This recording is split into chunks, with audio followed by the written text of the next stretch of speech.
এবার জমিতে এই ভুট্টার বীজ রোপণ করব। বনের সকলে তো ধান চাষ করছে, তাই আমি ভুট্টা চাষ করব। এতে আমার ভালো আয় হবে। টুনি, টুনি, কোথায় গেলে? কি হয়েছে কি? এভাবে চিৎকার করছো কেন? হ্যাঁ, আমি একটা ইম্পর্টেন্ট কাজ করছিলাম। মুখে এসব কি দিয়েছো? এগুলো রূপটান দিয়েছি। এসব তুমি বুঝবে না। তুমি তো গেও চাষি, চাষবাস ছাড়া তো কিছুই বোঝো না। ওসব আমি বুঝতেও চাই না। টুনি, চাষবাসকে ছোট করো না। এই চাষবাসের জন্য আমরা 3 বেলা খেতে পারছি।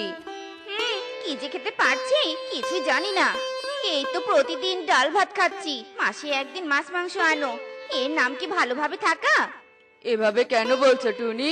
বিধাতা আমাদের যেভাবে রেখেছে আমাদের তা নিয়েই সন্তুষ্ট থাকা উচিত। আমি পারবো না এভাবে থাকতে। যাকগে, আজ তো হাটের দিন ছিল। কোথায় আমার গয়না? কোথায় তোমায় যে গয়না আনতে বলেছিলাম? তোমাকে গত সপ্তাহেই তো নতুন গয়না এনে দিয়েছি। ওগুলো গয়না না চাই, এনেছিলে তো ইমিটেশন। আমার সোনার গয়না চাই। কালু দাদা কাকুলি দিদিকে কত কিছু এনে দেয়। কাকুলি দিদির শাড়ি গয়না কোনো কিছুরই অভাব নেই। আর তুমি তুমি আমাকে কিছু এনে দাও না। টুনি, আমি একজন সামান্য চাষি, আর কালু দাদা বড় ব্যবসায়ী। তুমি কেন তার সাথে আমাকে তুলনা করছো? টুনি, এত বিলাসিতা ভালো নয়। তোমার দিন দিন চাহিদা বেড়েই চলেছে। কি? তুমি আমাকে এত বড় কথা শোনালে? আমি থাকবো না, এখানে আমি থাকবো না। আমি এক্ষুনি বাপের বাড়ি চলে যাব। তোমার মতো গরিব চাষার সাথে সংসার করার থেকে আমার চলে যাওয়াই ভালো। এই বলে টুনি রেগে ঘরে চলে যায়, আর টোনা পড়ে যায় বিপাকে। এরপর টোনা বউয়ের চাহিদা মেটানোর জন্য বেশি পরিশ্রম করতে শুরু করে।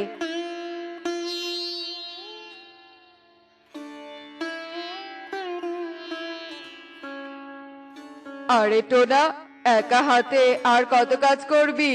এভাবে কাজ করলে তো তুই অসুস্থ হয়ে পড়বি। কি আর করব বল, সংসার সামলাতে হিমশিম খাচ্ছি।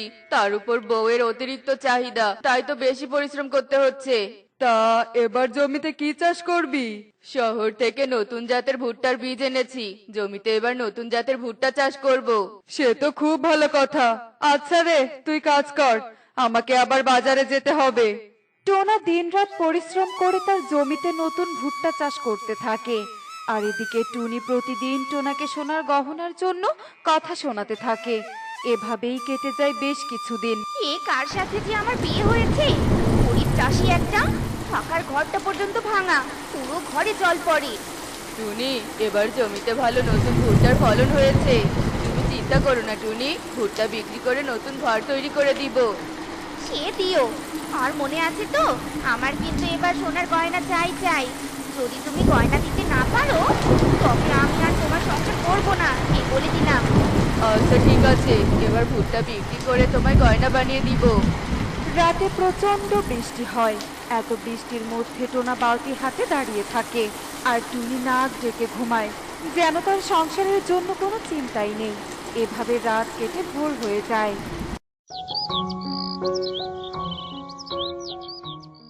টুনি, টুনি, বাড়িতে আছিস মা? আরে মা, তুমি এত সকালে আমার বাড়িতে? না এসে কি উপায় আছে রে মা? রাতে ঝড় বৃষ্টিতে আমার ঘরটা একদম ভেঙে গেছে। তাই তো এলাম জামাইয়ের কাছে টাকা নিতে। টাকা নিয়ে ঘর তৈরি করব। তোমার জামাই এবার নতুন ভুট্টা চাষ করেছে, ভালো টাকা পাবে। টাকা নিয়ে তুমি একদম চিন্তা করো না মা। এসো, ঘরে এসো। এরপর টুনি তার মাকে নিয়ে ঘরে চলে যায়। আর টোনা নতুন ভুট্টা বাজারে বিক্রি করে বেশ ভালো টাকা পায়। টুনি, টুনি, দেখে যাও, আমি তোমার জন্য কি এনেছি। কি এনেছো আমার জন্য? আমার জন্য সোনার গয়না এনেছো? হ্যাঁ গো, গয়না এনেছি, এই নাও। ছ্যা, ছ্যা, ছ্যা, ছ্যা, ছ্যা, ছ্যা। জামাই, তোমার রুচিবোধ এত খারাপ? এরকম পাতলা সোনার চেন কেউ বউকে দেয়? কোথায় তুমি আমার মেয়েকে সীতাহার বানিয়ে দিবে, তা নয় উল্টা তুমি আমার মেয়েকে সস্তার চেন দিচ্ছ। মা, আমার সামর্থ্য যতটুকু আমি তো ততটুকুই দিব। হ্যাঁ হ্যাঁ, ওই তো সারাক্ষণ একই কথা বলো তুমি। তোমার নাকি সামর্থ্য নেই। সামর্থ্য যখন নেই, তখন এত সুন্দরী মেয়েকে বিয়ে কেন করেছিলে? হ্যাঁ, আমারও পোড়া কপাল, তোমার মতো গরিব চাষিকে বিয়ে করেছিলাম। যাকগে, ভুট্টা বেচে কত টাকা পেয়েছো? হ্যাঁ, 20,000 টাকা পেয়েছি। 10,000 টাকা দিয়ে তোমার জন্য সোনার গয়না এনেছি, আর 10,000 টাকা আছে। এই টাকা দিয়ে আবার জমিতে ফসল ফলাতে হবে। ওই 10,000 টাকা তুমি আমাকে দাও, আমার মায়ের নতুন ঘর তৈরি করে দিতে হবে। কিন্তু কোনো কিন্তু নয় টোনা, দাও তো টাকা দাও। জামাই হিসেবে তো কোনো দায়িত্বই পালন করো না তুমি। কি হলো, তুমি দাঁড়িয়ে আছো কেন? আমার মা এসেছে, তোমার কি কোনো খেয়াল নেই নাকি? যাও, মায়ের জন্য ভালো ভালো বাজার করে আনো। কিন্তু আমার কাছে তো কোনো টাকা নেই টুনি, কি করে বাজার করব?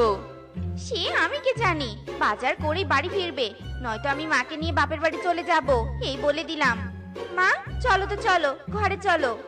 শোন টুনি, জামাইকে একদম ছেড়ে কথা বলবি না, সব সময় তোর আঁচলে বেঁধে রাখবি। এবার ভালো করে দেখে সোনার গয়না বানিয়ে নে, পারলে এই বাড়িটুকু নিজের নামে লিখে নিস, বুঝেছিস? হ্যাঁ মা, এবার তাই করব।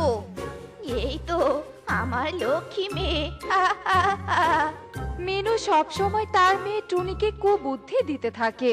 এদিকে টোনা দিনরাত কঠোর পরিশ্রম করে টুনির চাহিদা পূরণ করত, কিন্তু তবুও টুনি টোনার সাথে খারাপ আচরণ করত। টোনা, বাকি বস্তাগুলো ভালো করে ট্রাকে রাখ, একটা বস্তারও যেন ক্ষতি না হয়। কালু দাদা, কোনো চিন্তা করো না, আমি সব বস্তা সাবধানে তুলে দিব।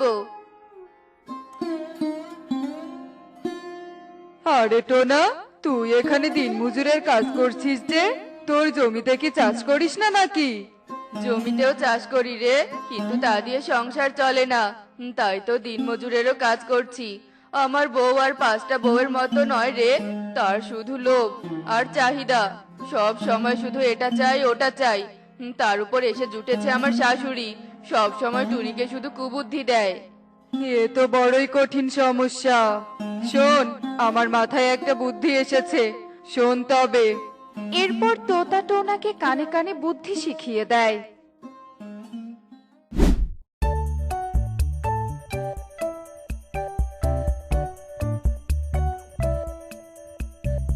কি ব্যাপার কি, গতকাল রাতে কোথায় ছিলে? আমাকেও কিছু জানাওনি। তোমার তো আমাকে সোনার গয়না দেওয়ার কথা ছিল, কোথায় গয়না? আমি কোনো গয়না টয়না আনিনি। দেখ টুনি দেখ, জামাইয়ের অধপতনটা দেখ। জামাই, সামান্য গয়নাও কি তুমি আমার মেয়েকে দিতে পারো না? আমি আর টুনিকে এখানে রাখবো না, ওকে নিয়ে আমি চলে যাব এক্ষুনি। হ্যাঁ মা, আমিও আর থাকবো না এখানে, চলে যাব তোমার সাথে। পরে দেখবো ও কি করে। যে স্বামী তার স্ত্রীর কথার মূল্যায়ন করে না, সে স্বামীর সাথে থাকার কোনো দরকার নেই। তোমরা চলে যাবে? তবে ভালোই হবে। যাও যাও, তোমরা চলে যাও। তুমি এই কথাটা আমাকে বলতে পারলে তো না? হ্যাঁ পারলাম, এমন কোনো দিন নেই যে তুমি বাপের বাড়ি যেতে না চেয়েছো। বাপের বাড়ির কথা বলে বলে আমাকে দিয়ে যা ইচ্ছে তাই করিয়েছো। আমার কাছ থেকে যা চেয়েছো তাই দিতে হয়েছে, আর দিতে না পারলে তুমি আমায় হুমকি দিয়েছো। এখন আর আমার পক্ষে তোমার চাহিদা পূরণ করা সম্ভব নয়। আমি দ্বিতীয় বিয়ে করেছি। মুন্নি, মুন্নি, ভিতরে এসো।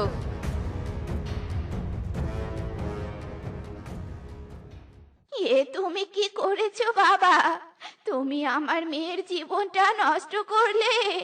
আমি কিছুই করিনি, বরং আপনারা দুজন মিলে আমার জীবনকে নরক করে দিয়েছিলেন, তাই আমি দ্বিতীয় বিবাহ করেছি। টোনা, টোনা, আমি আমার ভুল বুঝতে পেরেছি টোনা, আমাকে তুমি ক্ষমা করে দাও। আমি আর তোমার কাছে কিচ্ছু চাইবো না টোনা, শুধু তুমি আমাকে তাড়িয়ে দিও না। বাবা টোনা, আমিও আমার ভুল বুঝতে পেরেছি বাবা, ভুল বুঝতে পেরেছি। আমাকে তাড়িয়ে দিও না টোনা, তাড়িয়ে দিও না আমাকে। আর কাঁদতে হবে না, আমি দ্বিতীয় বিবাহ করিনি। ও হলো তোতার বোন মুন্নি। আমি অভিনয় করেছি। টুনি, আমি তোমাকে ক্ষমা করে দিলাম। তুমি সত্যি বলছো টোনা? টোনা, এখন থেকে আমি তোমার যোগ্য বউ হব, আর লোভ করব না। এরপর থেকে টুনি আর কখনোই টোনার কাছে আবদার করত না, টোনার সাথে হাতে হাত মিলিয়ে কাজ করত।